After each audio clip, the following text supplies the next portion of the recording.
Hello students, welcome back to my channel Shiksha competition. और यहाँ पर हम देख रहे हैं कामायनी।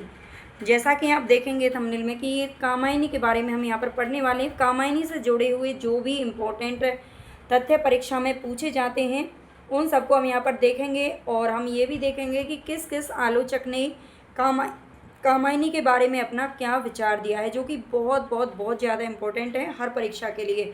तो वीडियो बस छोटी सी रहने वाली है, 8-10 मिनट की। इसको आप ज़रूर देख लेना पूरी, ताकि आपको इससे कुछ फ़ायदा मिल सके।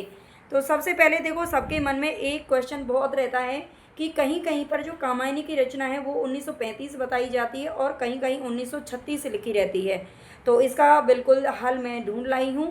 प्रबंधात्मक महाकाव्य, ठीक है, ये महाकाव्य है, ये ध्यान रखना है आपको। छायावाद का ये एकमात्र महाकाव्य है। इस कामायनी की रचना 1935 में ही हुई थी, लेकिन हिंदी साहित्य कोश नामवाची के अनुसार, ठीक है, ये एक पुस्तक है जो कि डॉक्टर नगेंद्र जिसके संपादक थे, उसके अनुसार 1936 इसको माना जाता है। ये जो ऐसी पुस्तक है, इसमें अधिकतर क्या है कि अगर मान लीजिए एक साल बढ़ा करके मोस्टली सभी रचनाओं की जो इनका जो समय है वो एक साल बढ़ा करके दे रखा है, ठीक है, एक साल आगे का दे रखा है। ये आप ज़रूर ध्यान रखना। मैंने पूरी जो भी इसको पढ़ा है बुक को और दूसरी को भी देखा है, तो इसमें क्या है कि कहीं पर 28 है तो इसमें आपको 29 मिलेगा, कहीं पर 37 है तो इसमें आपको 38 मिलेगा, ठीक है। तो ये थोड़ी सी लेट लतीफ़ है, इसको थोड़ा सा लेट लतीफ़ क्या है बल्कि आगे चल रही है, ठीक है। तो इसका थोड़ा सा आप ध्यान रखिएगा। तो ये आपका कन्फ्यूज़न दूर हो गया होगा, एक क्वेश्चन यहाँ से आपका क्लियर हुआ। चलते हैं आगे, देखते हैं जो इंपॉर्टेंट तथ्य हैं वही देखेंगे हम जल्दी ही, ठीक है। इसका जो प्रथम सर्ग है वो चिंता है, जो कि 1928 ईस्वी के अक्टूबर महीने में सुधा पत्रिका में प्रकाशित हुआ था। ये ध्यान रख लेना। ये कामायनी से पहले जो इसका प्रथम सर्ग है चिंता, वो पहले ही प्रकाशित हो चुका था 1928 में, ठीक है। लेकिन इसका जो संपूर्ण रचना है वो 1935 में प्रकाशित हुई थी। इसलिए इसकी रचना में प्रसाद जी को लगभग 7 वर्ष का समय लग गया था। जैसा कि आप जानते हैं ये जयशंकर प्रसाद जी की रचना है और 1928 में जब पहला सर्ग आया था और उसके बाद पूरी रचना इसकी 1935 में आई, तो जाहिर सी बात है उनको 7 वर्ष का समय इसमें लगा था। इस रचना के लिए जयशंकर प्रसाद जी को मंगला प्रसाद पारितोषिक प्रदान किया गया था। कौन सा पुरस्कार दिया गया था, ये बहुत ही ज़्यादा इम्पोर्टेंट है। आगे चलते हैं, एक बार देख लीजिएगा पूरी। अगर आपको क्लास पसंद आए तो प्लीज़ लाइक सब्सक्राइब भाई ज़रूर कर लेना, ठीक है सभी बच्चे। कामायनी छायावाद की अकेली महाकाव्यात्मक सृष्टि है, ये ध्यान रखना। यह प्रसाद की अंतिम एवं सर्वश्रेष्ठ रचना है, जिसकी प्रेरणा प्रसाद जी को सतपथ ब्राह्मण से मिली थी। इसकी प्रेरणा कहाँ से ली गई है, तो ये सतपथ ब्राह्मण से ली गई है। यह कृति प्रत्यय अभिज्ञा दर्शन, ठीक है, ये प्रत्यय अभिज्ञा दर्शन से प्रभावित है, इस पर आधारित है, ये ध्यान रखना है। समरसतावाद एवं आनंदवाद पर आधारित है, इसीलिए इसे हिंदी का अन्यतम दार्शनिक महाकाव्य भी कहा जाता है, ठीक है। तो ये ज़रूर याद रख लेना। और जो बच्चे डेली मुझसे जुड़ते हैं उनको मैं बता दूं कि आज देखो मैं लाइव क्लास नहीं करवा पाई थी, लैपटॉप में कल की ही प्रॉब्लम हो गई थी, विंडो वगैरह सब उड़ गई थी, उसका डेटा वगैरह सब चला गया था। और आज भी मैं पूरे दिन उसी में लगी रही, कल भी पूरे दिन लगी रही थी, है ना, पूरा टाइम उसमें निकल गया, तो इसलिए आज नहीं ले पाई। कल 11 बजे ही क्लास होगी, है ना, गुरु पूर्णिमा है और इस शुभ अवसर पर हम क्लास ज़रूर करेंगे, ठीक है। तो मुक्ति बोध ने कामायनी को फैंटेसी, सुमित्रा नंदन पंत ने ताजमहल कहा है, श्याम नारायण ने क्या कहा है, विश्व का 8वां श्रेष्ठ महाकाव्य, ठीक है, विश्व का 8वां श्रेष्ठ महाकाव्य बताया श्याम नारायण ने। प्रभाकर माचवे ने इसे मानवता का उद्घोष कहा है और रामधारी सिंह दिनकर ने कहा है दोष रहित दोष सहित रचना, दोष रहित और दोष सहित रचना। एवं हरदेव बाहरी इसे हिंदी का सर्वोत्तम महाकाव्य कहते हैं। तो बड़ा ही इंपॉर्टेंट ये लाइन है, फैक्ट है, ठीक है, इसको जरूर याद रखना। कामायनी खड़ी बोली हिंदी की महत्वपूर्ण रचना है, ये भी जरूर याद रखना, पूछा जा चुका है ये क्वेश्चन भी। खड़ी बोली हिंदी की महत्वपूर्ण रचना है। इसमें 15 सर्ग हैं, जैसा कि आप जानते होंगे 15 सर्ग हैं। इन सर्गों को आपको क्रम से याद रख लेना है, ये क्रम मैंने लिख दिया है यहाँ पर। चिंता, आशा, श्रद्धा, काम, वासना, लज्जा, कर्म, ईर्ष्या, एड़ा, स्वप्न, संघर्ष, निर्वेद, दर्शन, रहस्य, आनंदवाद। ऐसे मेरे बोलने से तो आपको याद होगा नहीं, याद तो भाई आपको ये खुद से ही करना पड़ेगा, ठीक है।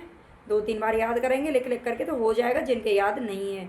बाकी तो बड़े ही ब्रिलियंट बच्चे हैं, है ना, हो सकता है आपको याद हो। तो आगे देखते हैं कामायनी के बारे में थोड़ा सा। कामायनी रचना प्रतीकात्मक महाकाव्य है, इसके प्रतीक एवं पात्र निम्नलिखित हैं। इसमें प्रतीकात्मक रचनाएं, यानी कि जो जो इसमें पात्र रखे गए हैं उसका कहीं ना कहीं कोई ना कोई अर्थ जरूर है, तो इनके अर्थ भी पूछ लिए जाते हैं, है ना। मनु है इसमें मन का प्रतीक। श्रद्धा हृदय का प्रतीक है। एड़ा बुद्धि का प्रतीक है। आकुली क्रात ये दोनों आसुरी शक्ति के प्रतीक हैं। वृषभ धर्म का प्रतीक है। मानव मनुष्य का प्रतीक है, जो कि मनु और श्रद्धा का बेटा था। सारस्वत प्रदेश ये संस्कार का प्रतीक है। और कैलाश मानसरोवर समरसता यानी कि आनंद मुक्ति स्थल है, ठीक है, इसका भी ध्यान रखना। ये सभी प्रतीक इसमें दिए गए हैं।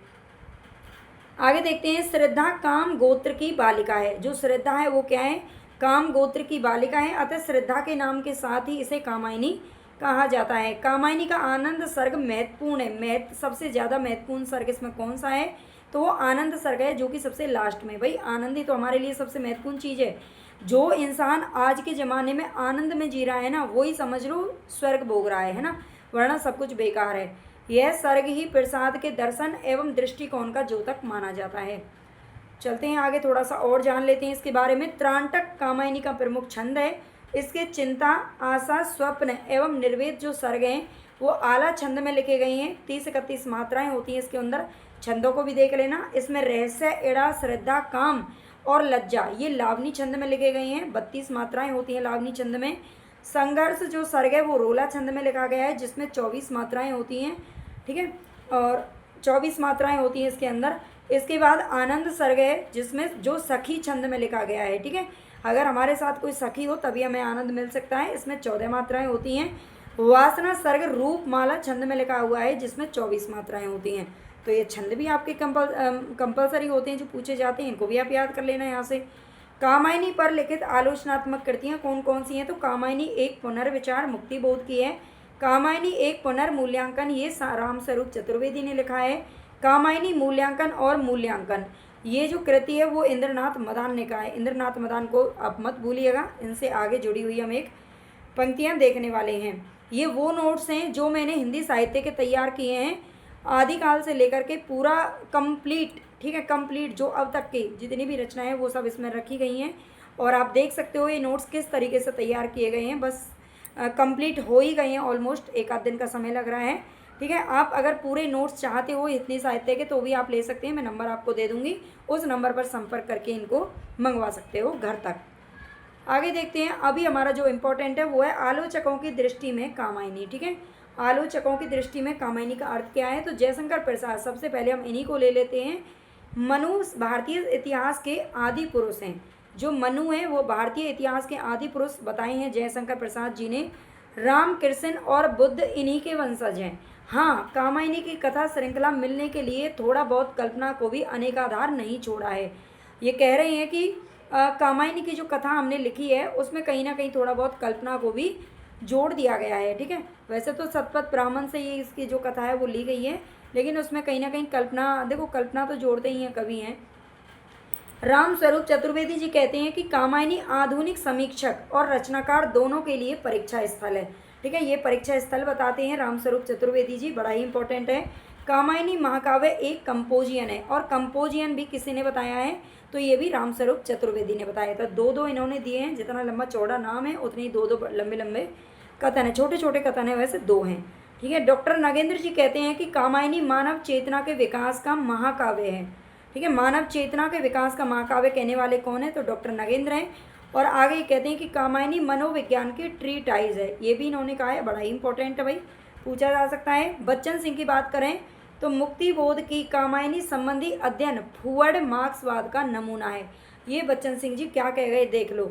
मुक्ति बोध की जो कामायनी है वो कामायनी संबंधी जो अध्ययन है वो फूअड़ मार्क्सवाद का नमूना है, क्योंकि मुक्ति बोध ने एक रचना लिखी है समीक्षात्मक कृति, अभी हमने देखी थी कामायनी एक पुनर्विचार, ये मुक्ति बोध की रचना है और उसके बारे में बच्चन सिंह ने ये कथन दिया है। शांति प्रिय द्विवेदी जी छायावाद का उपनिषद मानते हैं इसे, है ना, बड़ा ही इंपॉर्टेंट है, बहुत बार पूछा जाता रहा है। विशंबर नाथ मानव जी कहते हैं कि कामायनी विराट सामंजस्यवाद की सनातन गाथा है, ठीक है, ये सनातन गाथा का प्रतीक मानते हैं इसे। हरदेव बारी जी कहते हैं कि कामायनी आधुनिक हिंदी साहित्य का सर्वोत्तम महाकाव्य है, ठीक है, आधुनिक हिंदी साहित्य का सर्वोत्तम महाकाव्य हरदेव बारी ने बताया है।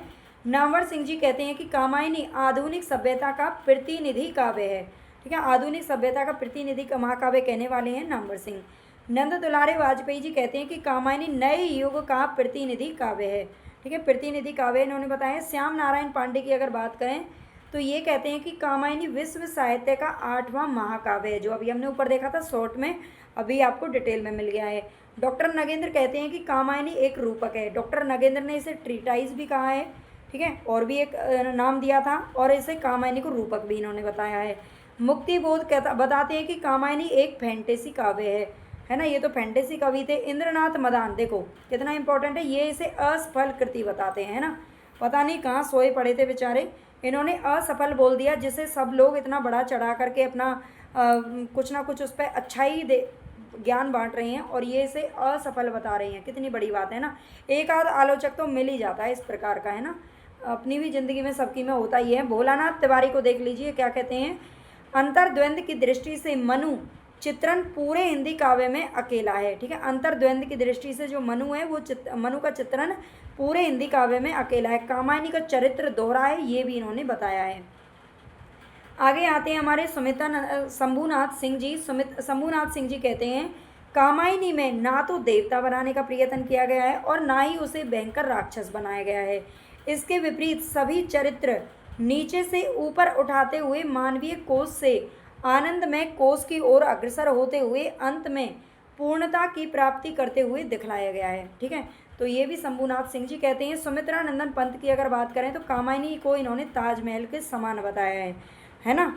ये देखो कितने बढ़िया हैं, अपने साथ के ही थे ये, है ना, दोनों छायावाद के थे। अच्छा, ये हमारा कंप्लीट हो चुका है, आगे अन्य रचनाएं हैं, और एक बार मैं आपको दिखा देती हूँ। देखो ये नोट्स इस तरीके के कंप्लीट किए गए हैं, इसमें नाटक उपन्यास सब कुछ कंप्लीट मिलेगा। फिर निराला जी, है ना, ये नोट्स इस प्रकार के हैं। अगर आपको ये नोट्स चाहिए, आप मेहनत नहीं करना चाहते ज़्यादा, है ना, कम समय में आपको ज़्यादा से ज़्यादा जो है मेहनत कम करनी पड़े और आपको ये लिखे लिखाए नोट्स मिल जाए, ये मैंने बड़े ही मेहनत से बनाए हैं, जो मैं आपको एक कम प्राइस पर ही दे दूँगी। ठीक है, मतलब इतनी पर भी नहीं दूँगी, हाँ थोड़ा बहुत तो भाई लेना पड़ेगा आपको। अगर ये चाहिए तो देखो मैं आपको नंबर बता रही हूँ, है ना, इस नंबर पर आप कॉल कर लेना।